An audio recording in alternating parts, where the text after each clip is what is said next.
I'm calling this suspected IGT because there's a lot of things that are happening in this case, and we really don't know what's going on. So we'll see.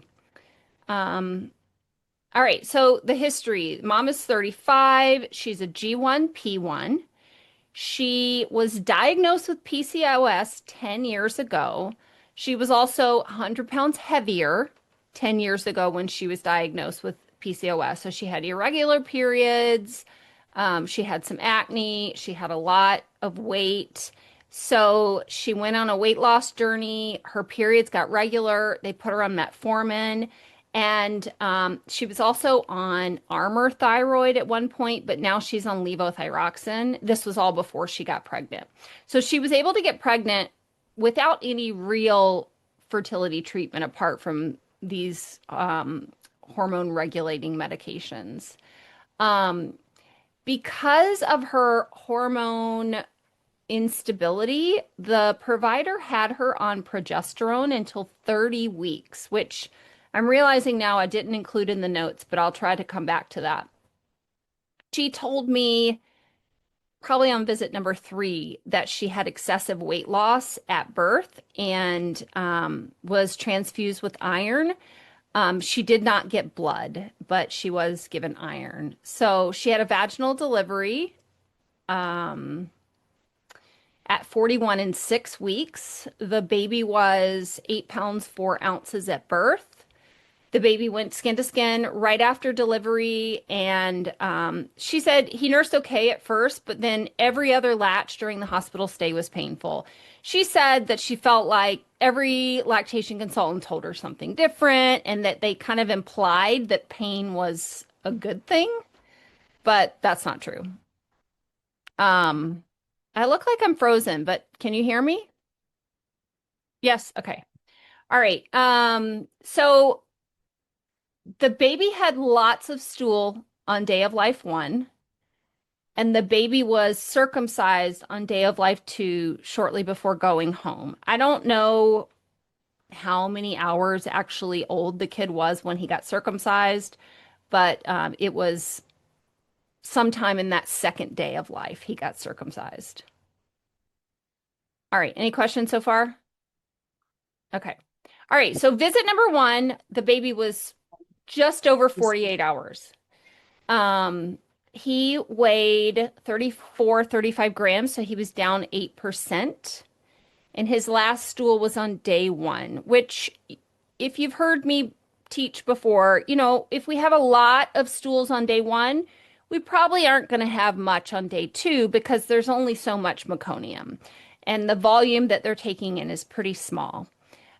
When I saw her, the latch was pretty shallow and she definitely had bruised nipples. No open wounds or anything, just some bruises. And the baby transferred 25 mLs total after nursing at both breasts. So not terrible. This is basically what I would expect at 48 hours, right? Nothing out of the ordinary. So I taught her how to do a deep latch because this mother's breast tissue, I think this is very similar to one of those simulations where the nurse says, "Oh, you have flat nipples." Her nipples were not super everted, but the tissue was very elastic. So it didn't really matter that they were flat, but appearance was flat.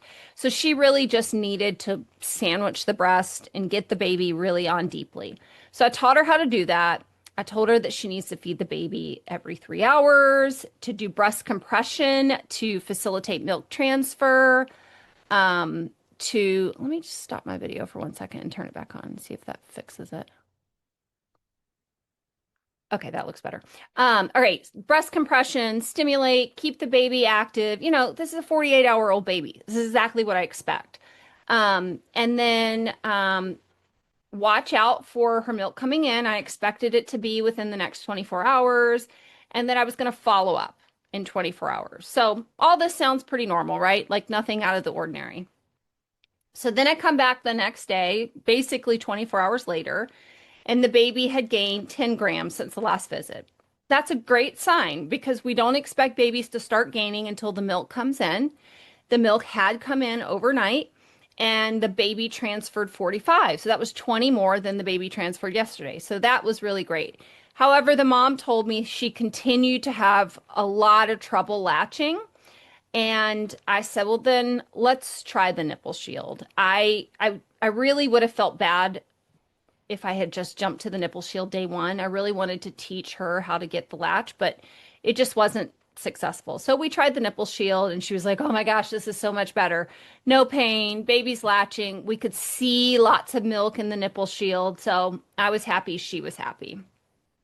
So my plan of care here. Oh, let me go back and say this one thing. Um,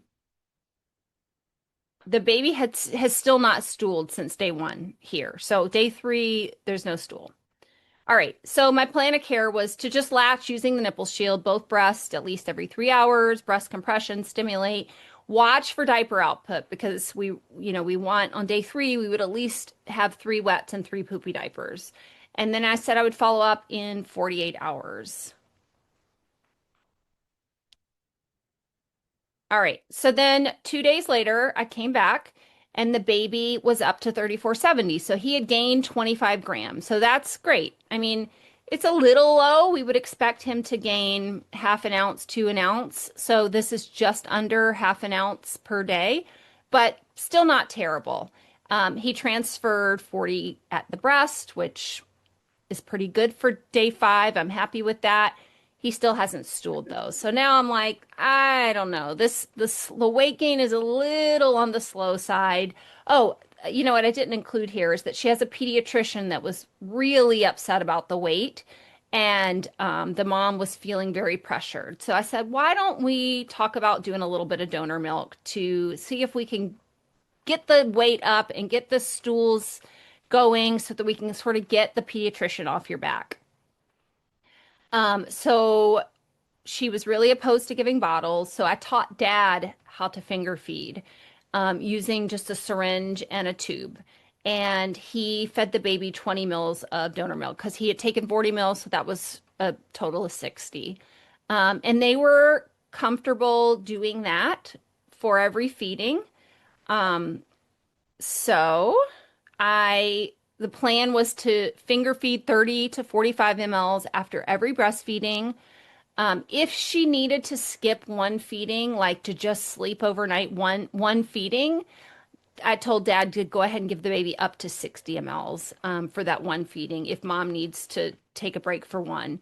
And I wanted her to pump after breastfeeding for 10 to 15 minutes just to increase the message to the brain so that we can hopefully get lots of milk. Still no stools on day 5 since day 1. So not awesome. That's why we're pushing more fluids, making sure the baby's getting a lot, and I'm going to follow up in 2 days. So then when I see her, wait, did I see her? So 5 days. Oh, I guess I saw her at 24 hours later.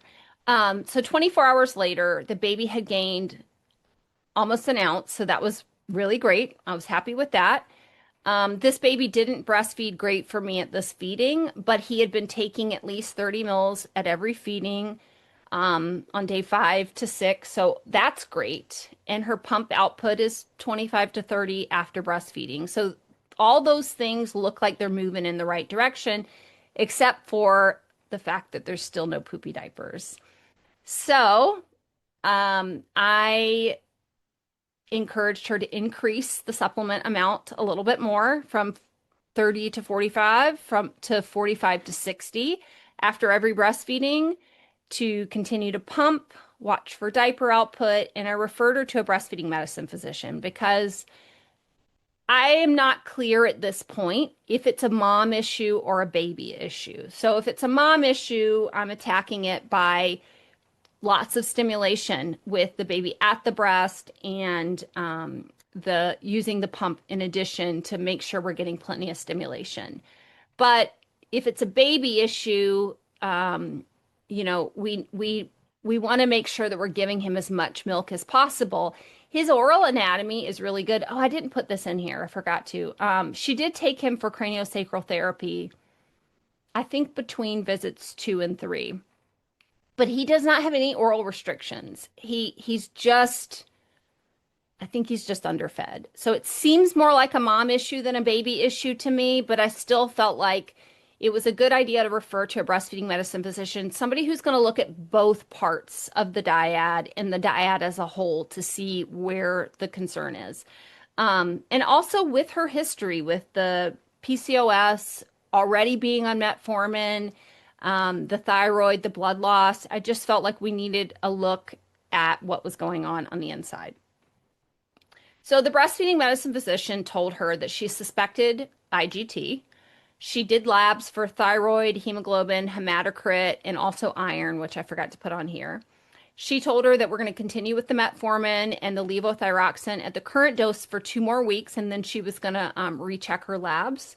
She also put her on a supplement called myo-inositol, which apparently has been shown to help in cases of hypoplasia. Told her to continue triple feeding for now and follow up with me. And then she was going to redo her labs in 2 weeks. So that's what the breastfeeding medicine physician told to the mom. The breastfeeding medicine physician and I texted back and forth about this, and she said that her breast seemed a little bit triangular, a little wider spaced. It was really kind of hard to tell that though, because in some people that were obese and lose a lot of weight, their tissue, their breasts don't look like a normal first time pregnant person.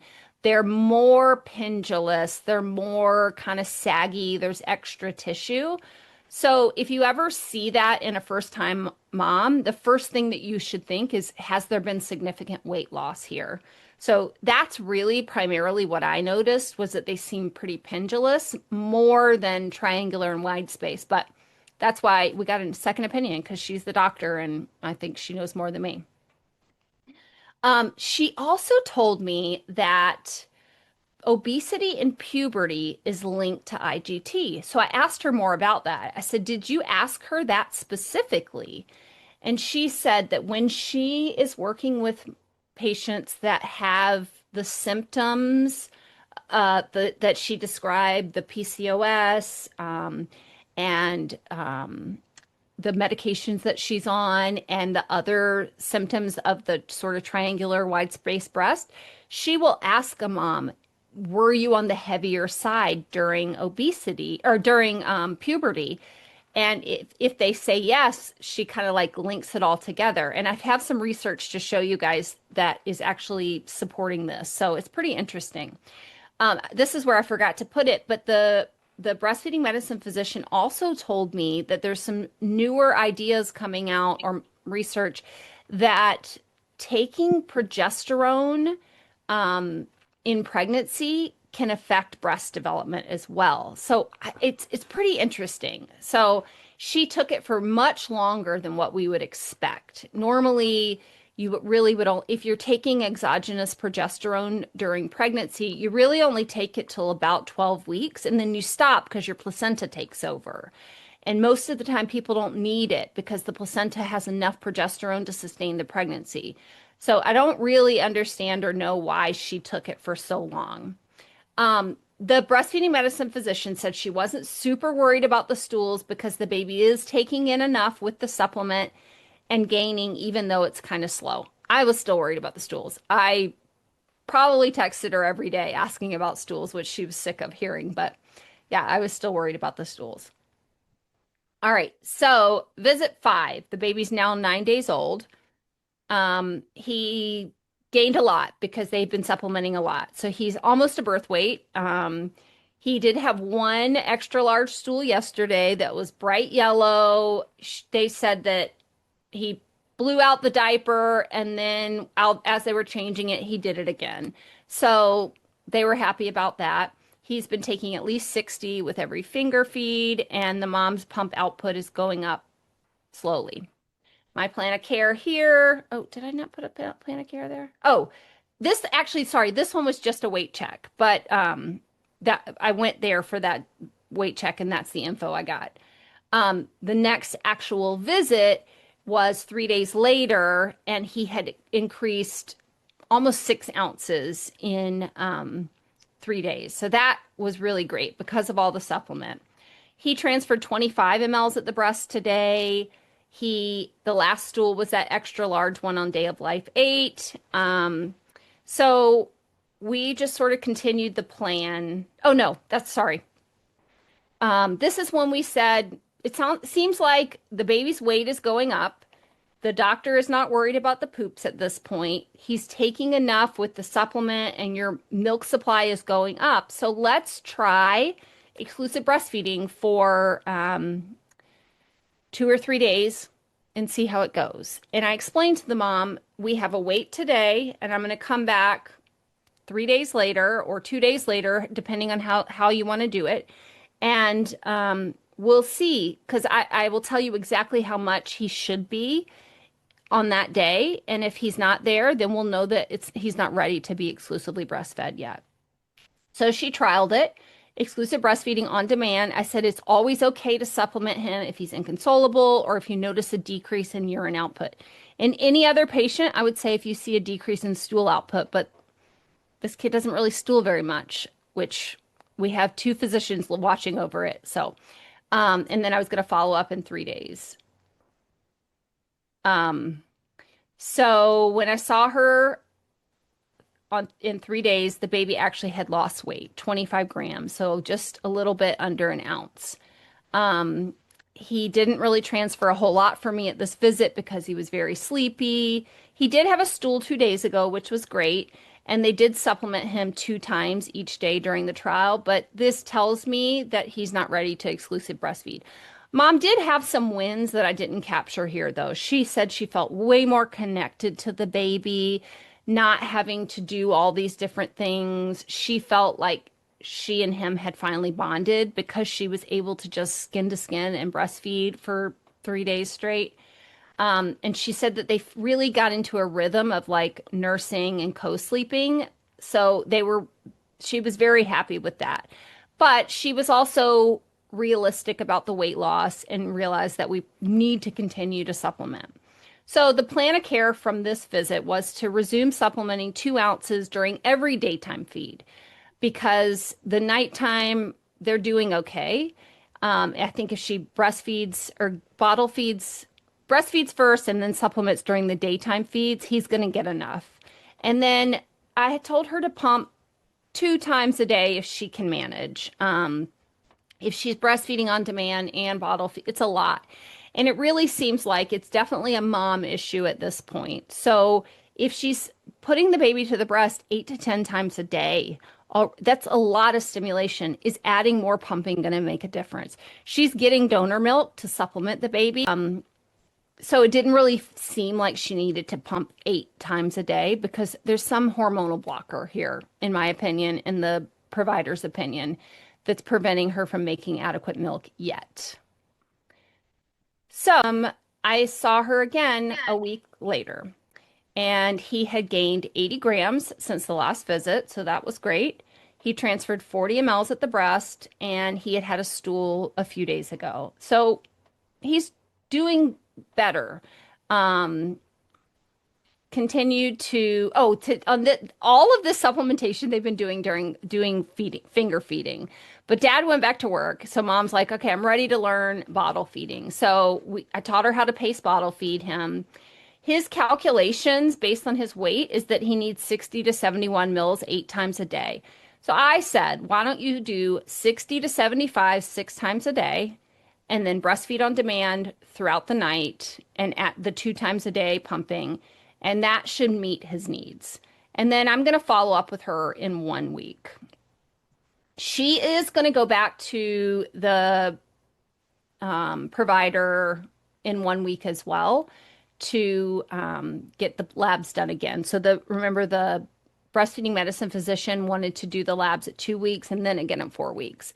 So she said that the labs were a little bit on the low end, but in that early postpartum period, it's really too early to know if this is a major thyroid issue or if this is just her body adjusting to being postpartum. So that's why they were going to redo them again at 4 weeks. So let's talk a little bit about the research. So this research by Cam et al. showed that higher BMI is associated with atypical breast anatomy. Obesity and overweight during puberty showed a stronger relationship with breast development markers than an adult BMI. This is pretty interesting to me. Women who describe themselves as moderately or very overweight between 8 and 20 years old had a six-fold increase odds of reporting at least one atypical breast and over twice the odds of reporting lack of pregnancy breast growth, which is pretty No. interesting. Like we've never, Amberly, I'm gonna mute you. We've never really talked about that before in class. We know that PCOS and things like that, having your hormones out of whack can definitely affect that thing. But thinking about how obesity in puberty affects breast has really not been, at least not on my radar. So it's pretty interesting to think about that. Um, this is another study by Graneva et al. In 2024. Obesity can lead to increased fat deposition in the developing breast. It may lead to the delay in recognition of abnormal breast development. So in this study, they were talking about using ultrasound to identify what's actually happening in the breast. So if you heard my podcast interview with Dr. Katrina Mitchell about IGT, I asked her, we talked about how do you identify insufficient glandular tissue, and she said we can't put our hands on a breast and really identify insufficient glandular tissue.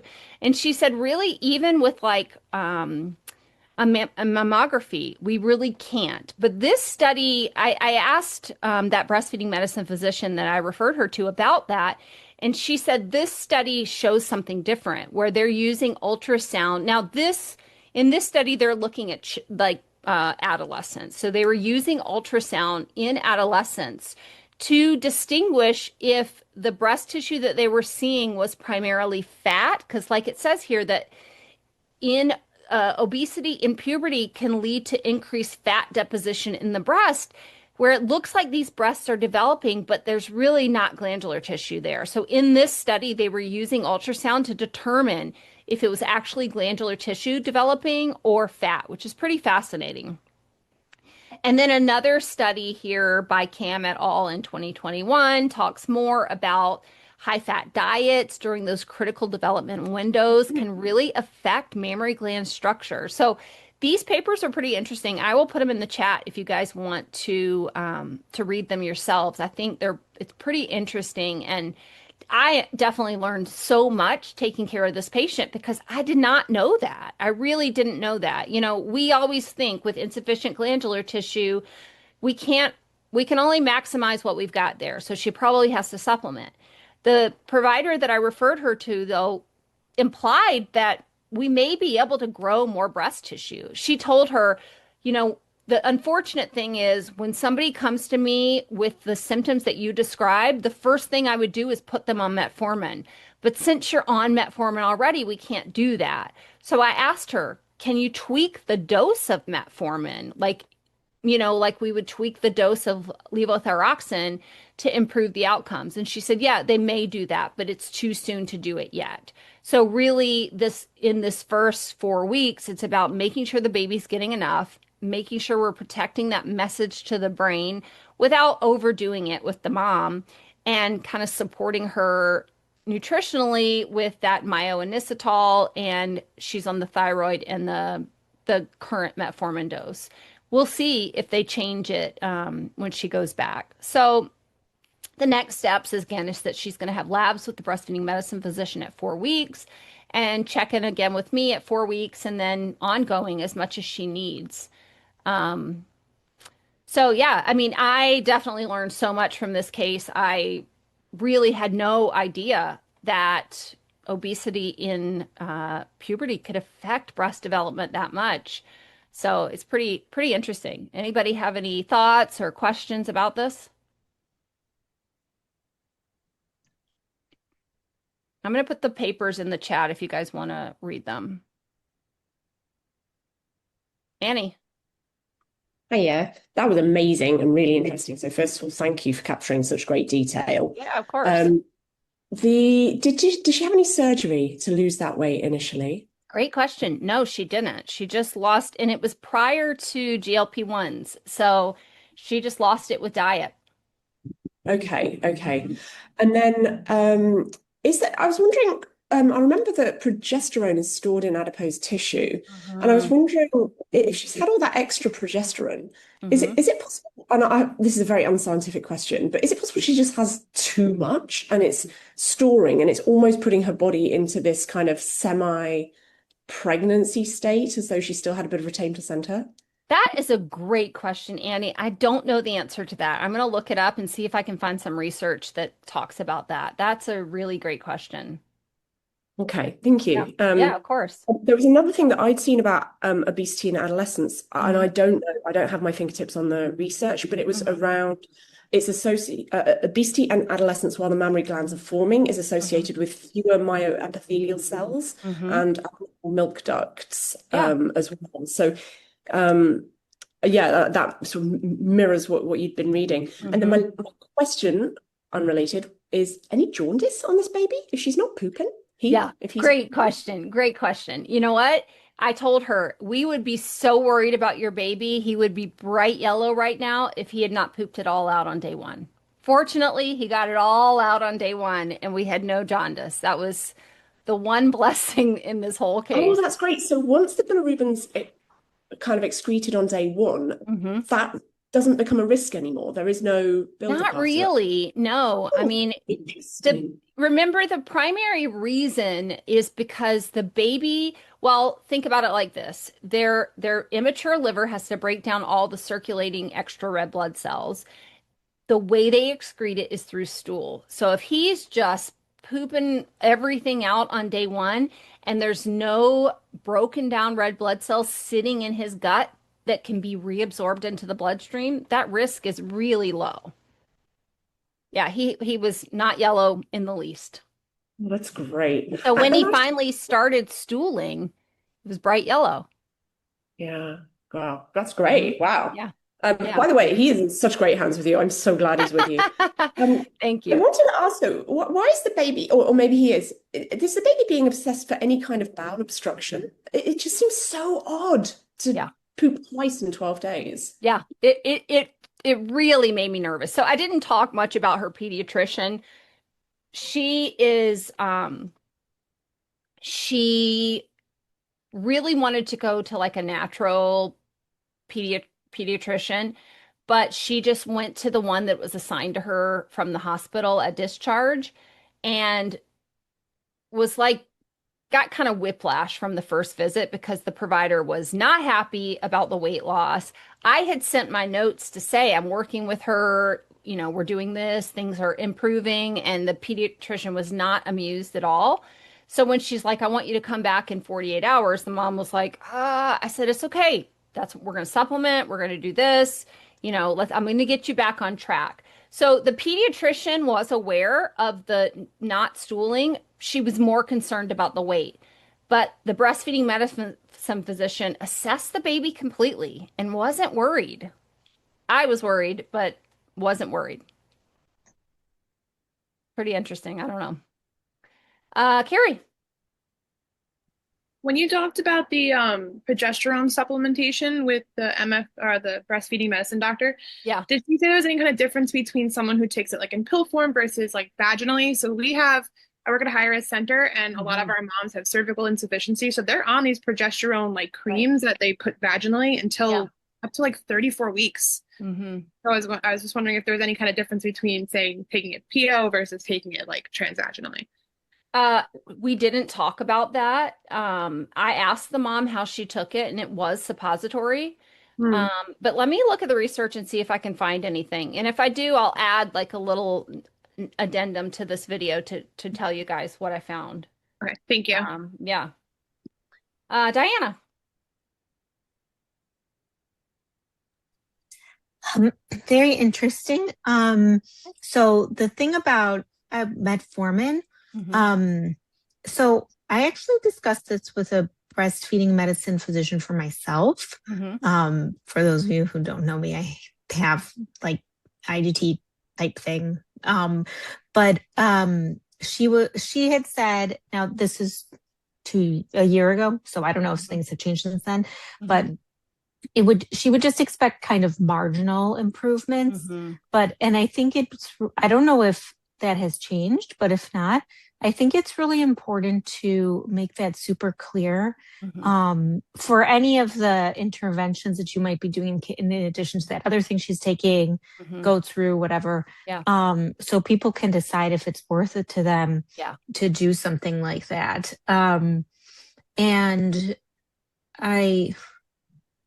Well, Diana, I'll say before you say your next thing, I wrote a post recently, I don't think it's live yet, but about PCOS and about the metformin as one of the interventions. And the research didn't support that it was efficacious in increasing supply.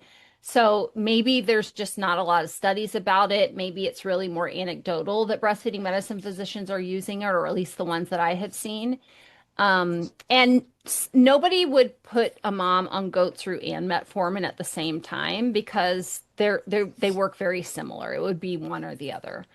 But yeah, the research that I found recently didn't support that there was any statistically significant difference in milk output or milk supply using metformin versus not. So, but the doctor thinks differently. Yeah, I mean, maybe it's because I mean, maybe there's not a lot of research. Maybe there's small studies, maybe anecdotally she has seen that. We just don't have anybody that's writing about it or doing large scale studies yet. Just from what I have read, though, it doesn't seem like there's a lot of impact with it. Thank you. And I just think this is going to become more and more common, especially with so many people taking GLP-1s now, a lot of people with insulin resistance, PCOS, that kind of thing, or just high weight are having their like Ozempic babies or whatever. Right. So it's great to have an example like this to talk about. I'm chatting with a mom right now who thinks she has IGT, and she found it really helpful to be hearing about like why this might have happened. We talked about the thing about maybe being overweight during puberty, maybe stuff about insulin resistance, and she was like, oh yeah, that happened to me. She has wondered, if I have a daughter, like what should be on my radar. I've wondered that myself. I just think that a lot of people who have this kind of thing, it is helpful for them to hear a name. Like Katrina Mitchell doesn't like calling it insufficient glandular tissue because it's insufficient. I agree. But then people in the community who I've talked to are fine with that term. It is insufficient, and just it can be helpful. Not everybody, the people I've talked to, but it can just be helpful to see, no, there actually is something wrong with me. I thought this thing was wrong with me my whole life. Now I'm seeing that it is. It's not just like it was all in my head. So anyway, I think it's great for everybody to be more informed about this stuff and have more answers to give. Have you read that book, Finding Sufficiency, Breastfeeding with Insufficient Glandular Tissue? I think I did, but I don't remember, like when I was breastfeeding. I purchased it. It's on my bookshelf of one of those ones to read. But I heard, the reason I purchased it is because I heard a speaker on like a gold conference or something talk about it. So that may be something that I think the point of that book is more like sharing mother stories. And what I remember the speaker talking about was how, kind of like what you talked about, Diana, how many of the mothers were just so grateful to hear that there was a cause for this. It wasn't that they weren't breastfeeding enough or weren't pumping enough or weren't doing something. There was some underlying cause that they had no control over, and that like gave them a peace to know, like, I am doing everything I can with the equipment I have, and it's not because I'm not doing something right. Yes. And on that note, I just wanted to share a book with everybody. I haven't read this, but this mom who I'm talking to has read it. And I texted you about this already, Margaret, but it's called Why Breastfeeding, Grief, and Trauma Matter. And it's by somebody who researches, do you have it? I have a different one. Low Breastfeeding, supply grief, understanding, and recovery. That's not it, right? is different, but Okay. I think it's Amy Brown. So Okay. she's yeah, she's a researcher, a professor, Yeah. and she did a lot with people with low supply. And this mom found it really helpful to read that because I'm not hearing. So I mean, I don't know how this mom you're talking to is feeling, but I think a lot of people who are experiencing this, they're just really taken off guard. Mm-hmm. Yeah. So That's definitely how she has felt. Like, she expected birth to be more difficult, breastfeeding to be more straightforward, and this is not the card she was expected to be handed. But it's taken her 3 weeks now to get to a place where she feels like she's bonded with her baby, and she is finding a rhythm in breastfeeding some and supplementing some, and kind of waiting to see what comes next. And finally, just a plug for myself that might be helpful for the patients here, for Yes. the people here. But I'm going to be starting a Zoom support group for people with low supply. So Margaret can give you Love the it. info Yes, if love you want it. it, but by and from for people with low supply, I guess. Absolutely. Definitely. All right, I'm going to stop the recording.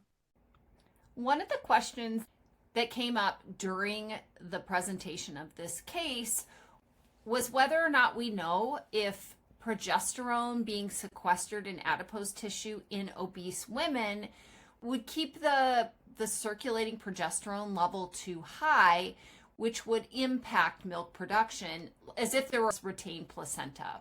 So I found this paper by Knight from 2020. Here are the key points from this paper about obesity. First, they say that obesity is consistently associated with delayed or insufficient lactation.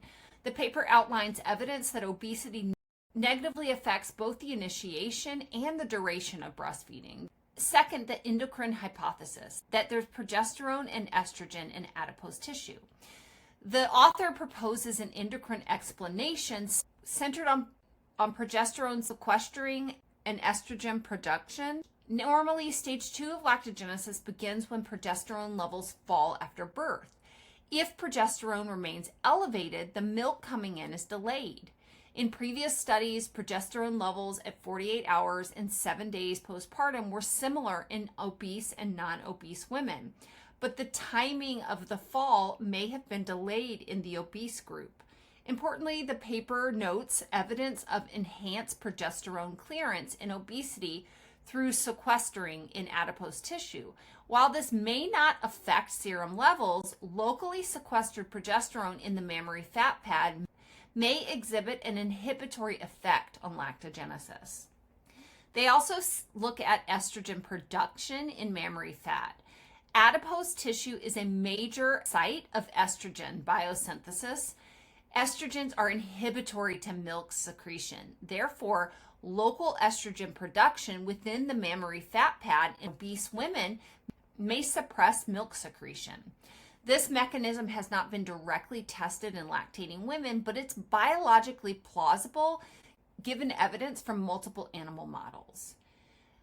So the summary is that this paper proposes that obesity-related lactation insufficiently is largely endocrine, mediated by progesterone sequestering in mammary adipose tissue, resulting in delayed lactogenesis, and local estrogen production in the mammary fat, which inhibits milk secretion.